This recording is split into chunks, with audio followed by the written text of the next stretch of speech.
कैसे है, उम्मीद करते हैं कि अच्छे हो सब लोग। और होली का माहौल चल रहा है। रउआ लोग के तो पता बा कि होली आ गई बा।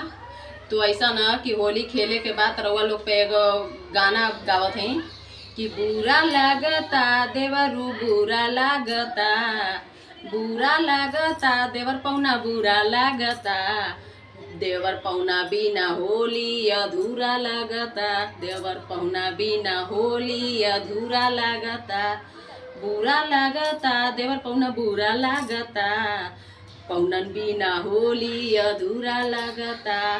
तो हाय दोस्तों, ऐसा ना कि हमारे ब्लॉगिंग चैनल में आप लोग का स्वागत है और दिल से धन्यवाद। और होली खेले के होई तो जरूर आए लोग, होली खेल ले लोग। और ना आ पाए लोग तो हमारे बीपी पर एक बाल्टी रंग झील देव लोग घोर के, तो होली खेल ले लोग, ठीक है। तो आए लोग जरूर, उम्मीद करत हई। और पुआ पूड़ी गोजिया बनाई तो रउआ लोग के खियाए जरूर, आ नहीं तो आ जाए लोग खुद आके खा ले लोग, ठीक है। तो देवर पौना लोग उम्मीद करत हई कि हमारा चैनल जो है आप लोग आगे बढ़ाइए, सपोर्ट कीजिए, लाइक करिए, कमेंट करिए, सब्सक्राइब कीजिए और बेल आइकन बटन आप लोग दबाना नहीं भूलिए, ठीक है।